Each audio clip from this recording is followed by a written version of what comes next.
Hello, Scorpio. Goodbyes stink, Scorpio. They just do. There's no way around it. Goodbyes stink. But you always got to leave something behind if you want something new. And that is life, right? If you got to leave a room behind if you want to enter a new room, right? You got to leave an old town behind if you're moving to a new town. That's just how life works. And it's different with certain situations, right? Our emotions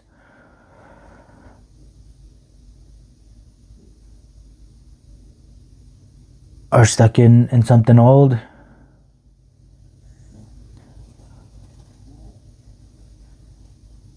But it would be the same, just like night turns into day and day turns into night. Imagine being in the day and then being sad that the day is turning into night. The day will come around again. But it seems like there's a situation that you're leaving. And goodbye stink. You might be sad. It might make you sad that something is ending. But it's okay. It's how life is. The world goes on. The world goes round and around. And, we have the goodbye stink card here to start us off in the reading. And yeah, Michael is extremely sad that he's leaving Dunder Mifflin and his Dunder Mifflin family. Of course he's going to be sad. But he has something even better waiting for him. And that's Holly. Holly is waiting for him in Colorado. And it's not so bad to leave something behind when you're going towards love. Whatever it is. Even if it's a new adventure. It's sad to leave an old adventure behind.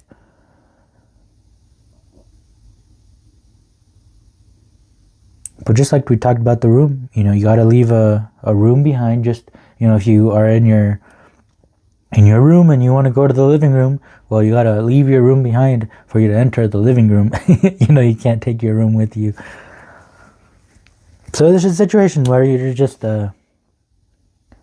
going into something new. See, death could be seen that way as well. We don't know what happens after death, but if we pay attention to how day becomes night and night becomes day again, how when if I leave my hometown and go to a new town, well, technically I am dead in my hometown, the old town. You cease to exist because you exist in a different town now.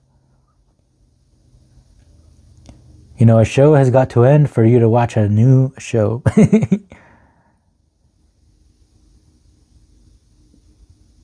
Or at least your perspective of it. Right? It's not like the show ends, but you watching it is ending for you to be able to watch a new show, Sure, you can watch 2 shows, 3 shows, 5 shows at once. But the more shows at once, the less you pay attention. Interesting. That's like imagine having too much of a good thing, huh? It's kind of hard to take care of it. It's kind of hard to pay attention. It's like a nectar sketch. If I draw something on it and I don't shake it to erase the old thing that I drew, well, if I draw something else on top of it, well, eventually I'm not even going to be able to draw anything else or see anything that I drew, because there's just going to be a bunch of scribbles, a bunch of lines, and it's going to be so full that I can't see what is being created. That's why it's good to shake life a bit and for you to delete, this old information that you have, so that you have a blank slate to be able to draw something new.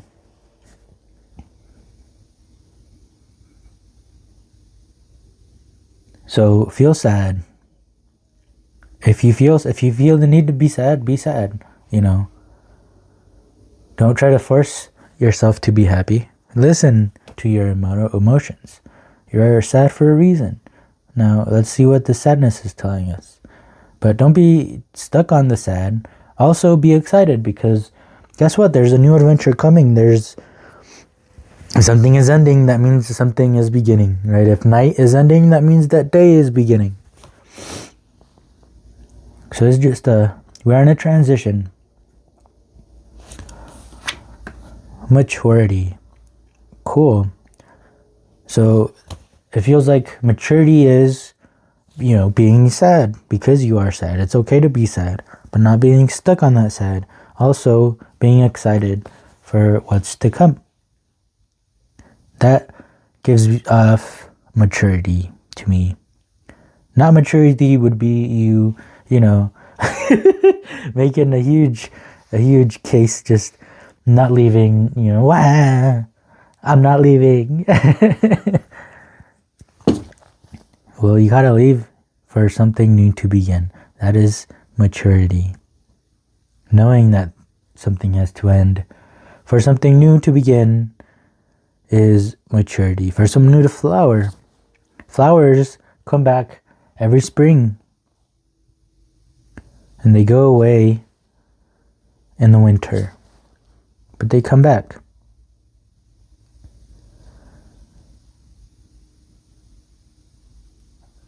So if there was like a death in the family, of course, right? Be sad. Of course, be sad. Of course, it's okay to be sad that they're gone. But if we see a mature perspective, a bigger perspective, just like I was talking about death earlier, maybe it's literally the same as leaving a room to go into a different room. Maybe that's what death is. We're leaving this earth room to go to a different room. So if you see it that way, well, everything is going to be all right. The flowers will bloom again.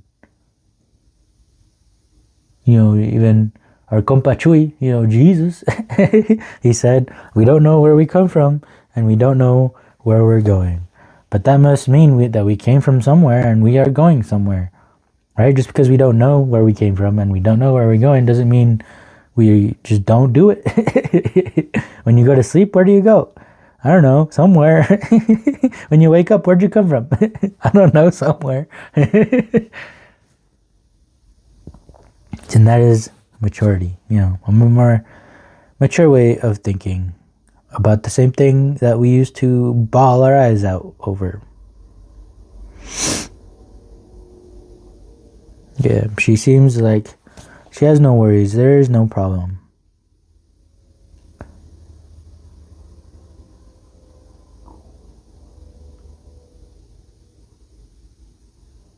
Was it Persephone that would go to the land of the dead and then come back? I think so.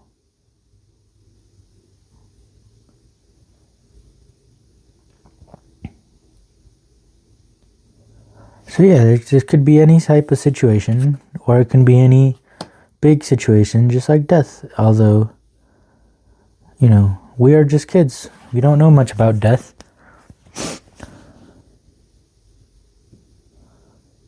Death may seem like it's this closed gate that we, aren't allowed to go through, or this huge gate that we should fear what's on the other side. But look, there's just all of the colors on the other side. And this also tells us, look, there's a lock that isn't even locked. It's open.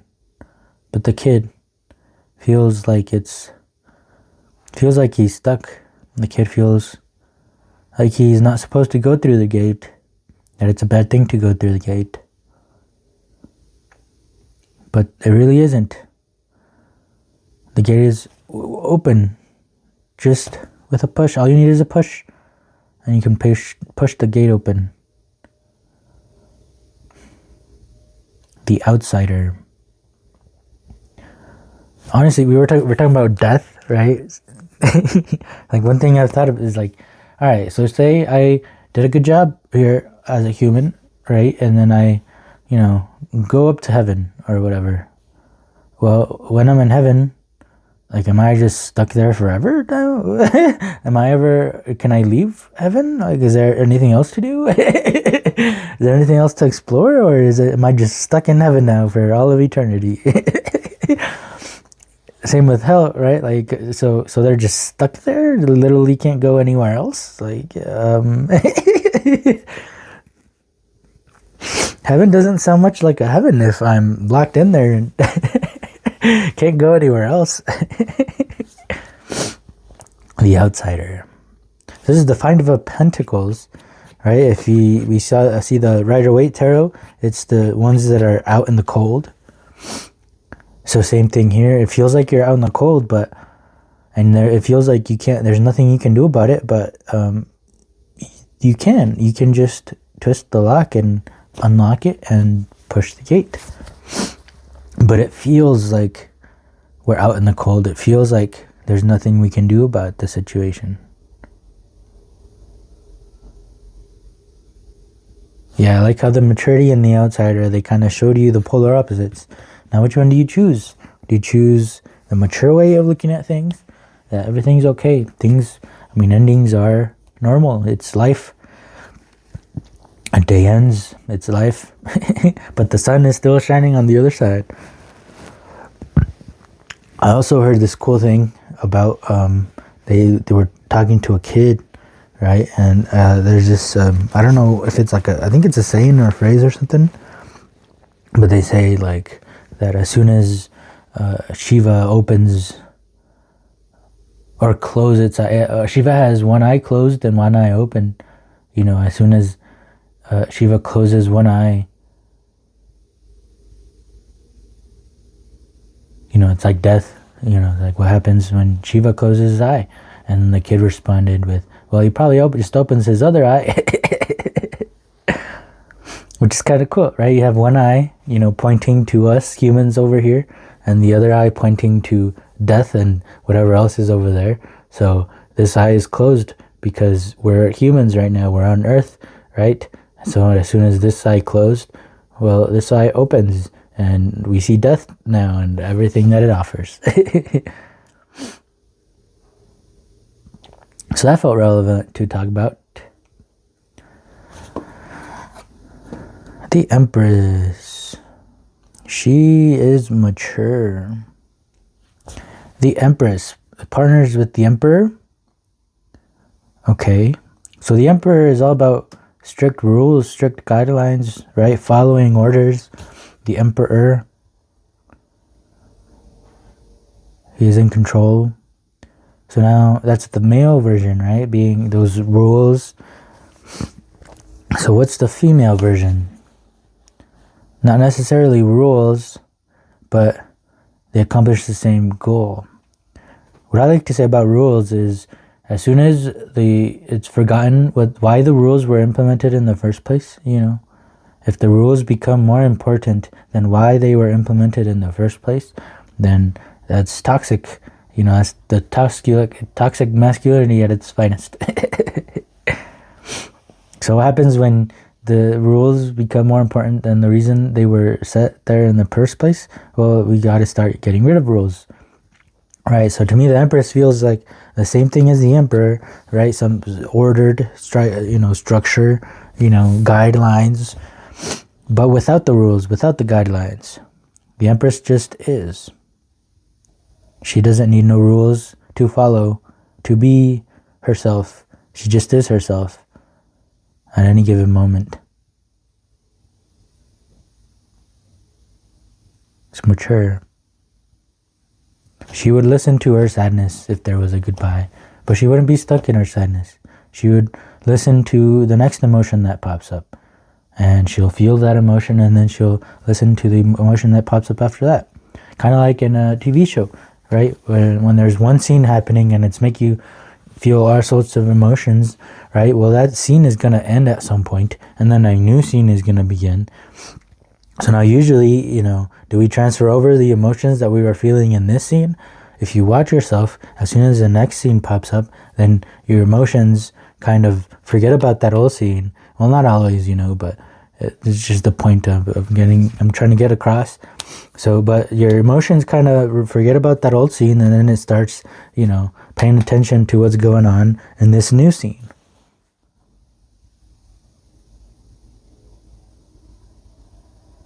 The Empress is good like that. We can learn that from the Empress. We all have an Empress inside.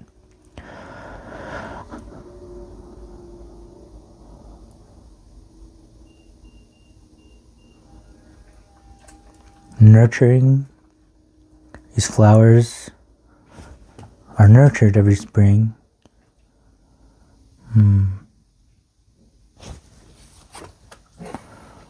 Interesting. So everything that I was talking about the Empress, it doesn't seem like you are embodying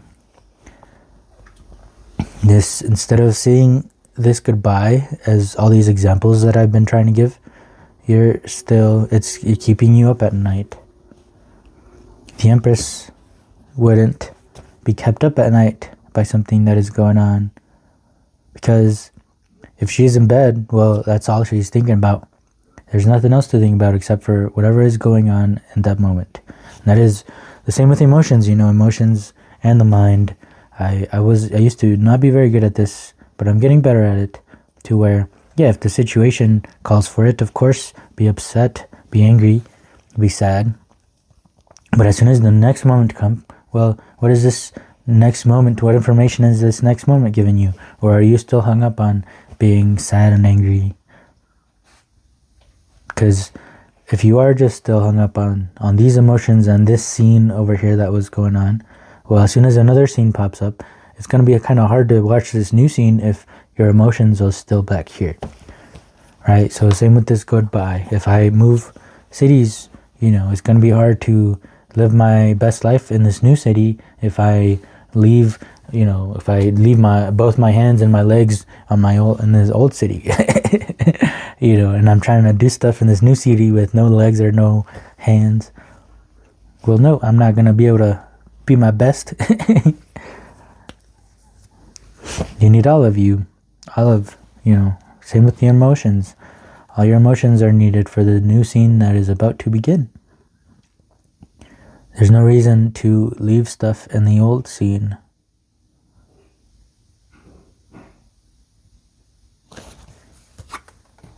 The Hermit. Okay.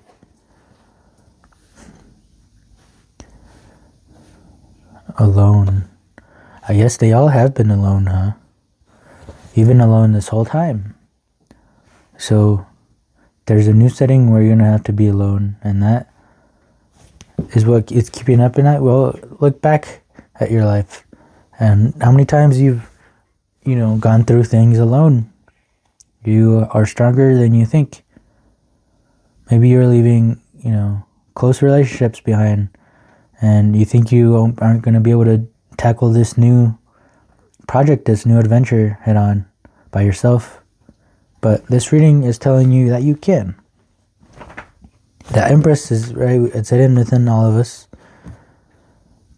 The outsider, huh? And maturity. Interesting. She's looking, there's a mirror.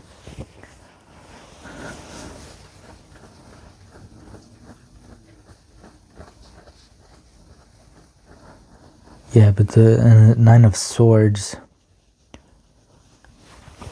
Swords is all in our head. Right? Nobody else can get inside of your mind and use your head and use your thoughts. You're the one that is using your thoughts and no one paying attention to your thoughts.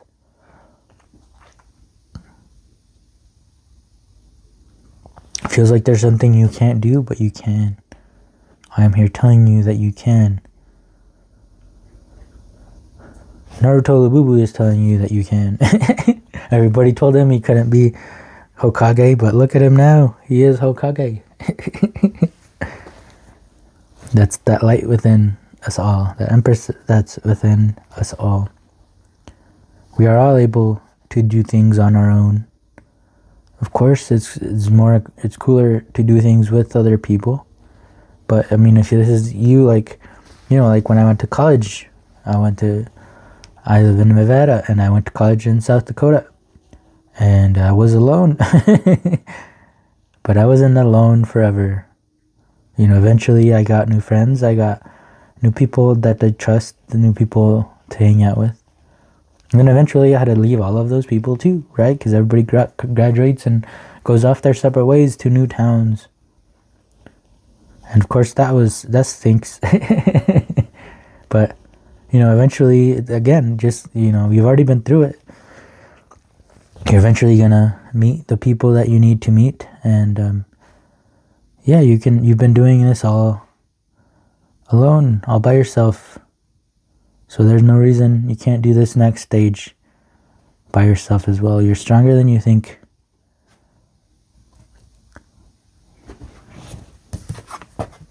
Princess of Wands. Cool. Let's read about the Princess of Wands, because we are gonna embody these feel same. We are gonna embody this Princess of Wands. She's the princess of the court cards is kind of like the child of the court cards, and see things with that wonder, you know, that sense of wonder, instead of, you know, adults are the ones that don't see things with a sense of wonder anymore. They see things as, you know, a drag.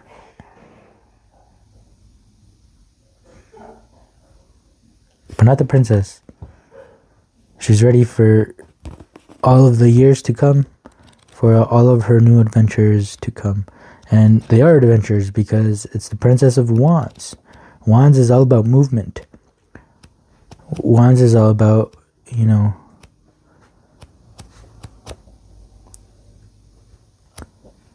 yeah, Wands is all about adventure. Wands is all about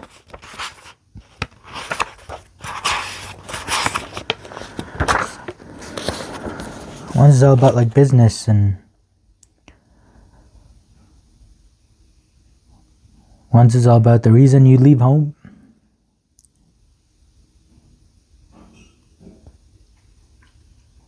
Wands is all about power, about having a goal and having the will and energy and drive to achieve the goal. So even though this goodbye stinks, I mean, you're heading towards something clearly that is important to you, that you've wanted to do for a long time.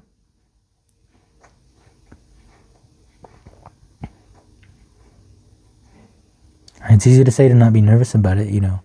It's easy to say, do not worry. It's easy to say, don't be sad. That's why I'm telling you, be sad. Be worried, then. Be anxious. Yeah, listen to all of those emotions that are popping up. But if they keep popping up, it's because you aren't listening to them. As soon as you listen to them, they'll cease and new emotions will come. Princess of Wands, the tiger's head. The princess shares a special status among the court cards, and Harris seems to have given all four of them the special attention they deserve.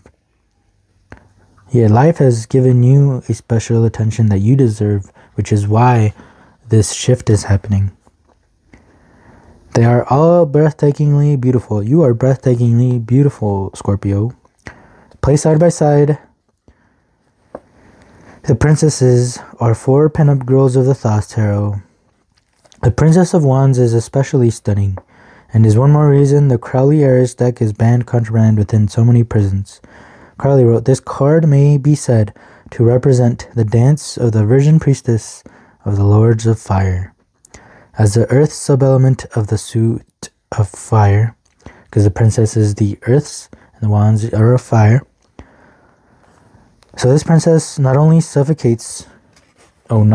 officiates before the ram's-headed altar as princess of the flaming sacrifice, but it is herself the fuel of the fire. Interesting. She herself is the fuel of this fire. We recognize her in people we meet who are so energetically self-assured, so independent and irrationally audacious that while inspirational and thrilling, they can be downright dangerous to be around. When ill-dignified, she is the ultimate drama queen, who is so shallow and self-absorbed that never occurs to her that nobody is sympathizing with her. If left unchecked, the Princess of Wands gone bad will not only incinerate herself needlessly in doing so, She will also set fire to the whole neighborhood. She can be cruel, unreliable, faithless, and domineering. Know anyone like that? Cool. So are you beating yourself up because you're finally chasing something that you wanted for so long? But to do that, you have to set the things that people around you maybe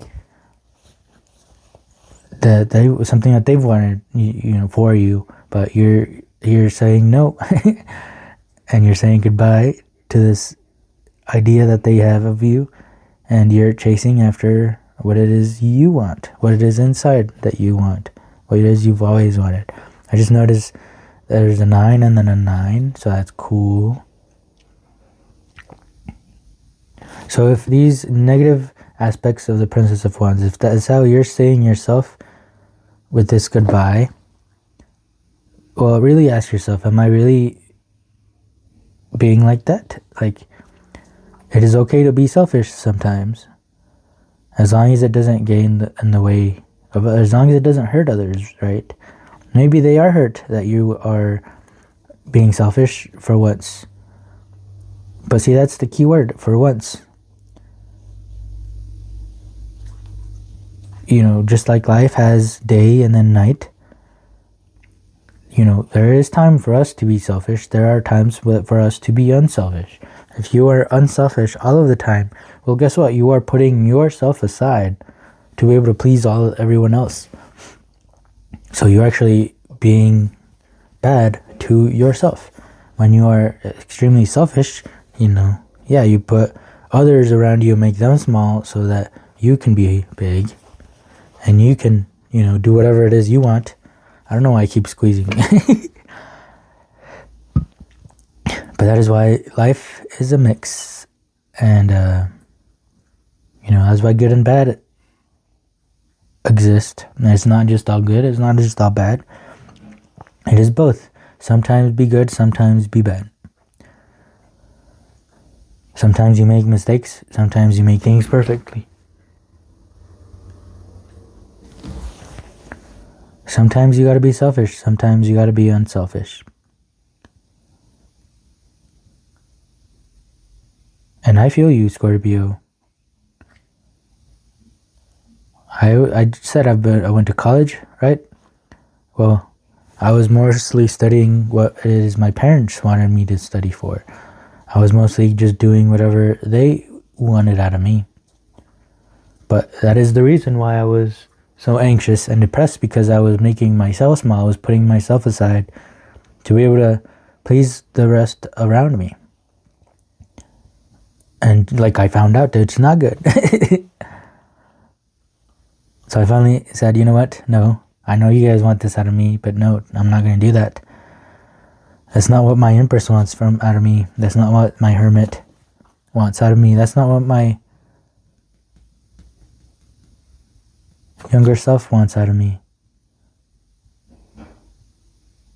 What is it you have been wanting to do since you were a kid? That's what you should be chasing, not what others want from you.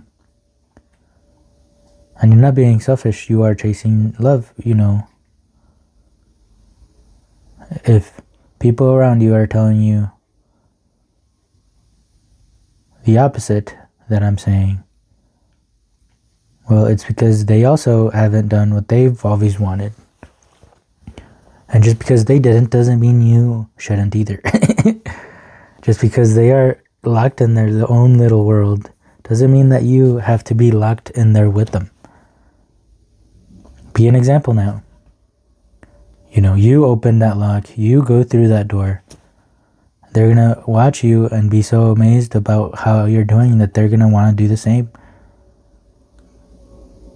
Because who would want to feel like this person not being able to sleep? Nobody wants to choose that. But except we don't know that we have that power. But we all do. It's deep inside, that Empress. Princess of Wands. I kind of want to read what the back part of it says. Because there's divinatory meanings for all of these as well. And I rarely read these. Princess of Wands. Brilliance, courage, beauty, force, sudden in anger or love, desire of power, enthusiasm, revenge. Start embodying some of those words. You got this, Scorpio. Alright, we'll get some last couple of words. From the Office Oracle deck. Cool. Perfektenslag. Everything is coming together perfectly. Not to be confused with perfect pork anus. Right? If you have things falling together perfectly over here, and you have a perfect pork anus over here, it's kind of easy to differentiate the two. Same with these. Which one do you choose? Do you choose to open the gate, or do you choose to stay stuck in your nightmare forever? Cool, yeah. We are alone, huh? Interesting. Look at this. This is my alone card. Gabe says, I can't be alone anymore. Andy, do you like being alone with me right now? Andy says, no, this is horrifying. Gabe says, I don't like being alone with me either. So before you do anything else, learn how to be alone and not lonely. If you are feeling lonely, face that loneliness. Do not run away from it. It's actually impossible to run away from it because you will always be with yourself. Remember, you are one. Be the one that you need. I promise you that if you face this loneliness, you might find out exactly how cool you really are. I bet you're actually really cool to hang out with. So start hanging out with yourself. Start treating yourself like you've treated everyone around you, because you deserve that.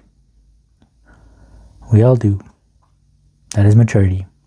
To be able to be selfish, but in a loving way, not in a selfish, egotistical way, but in a selfish, everyone deserves to be happy. Everyone around you, and that includes you as well. So make sure you include yourself, Scorpio. You can do it. You can do it all night long. Alright, well, thank you so much for being here.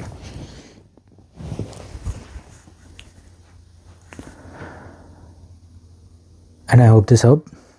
If it did, please help me with a like, a comment, a subscribe. And feel free to keep hanging out. I hope to see you in the next one.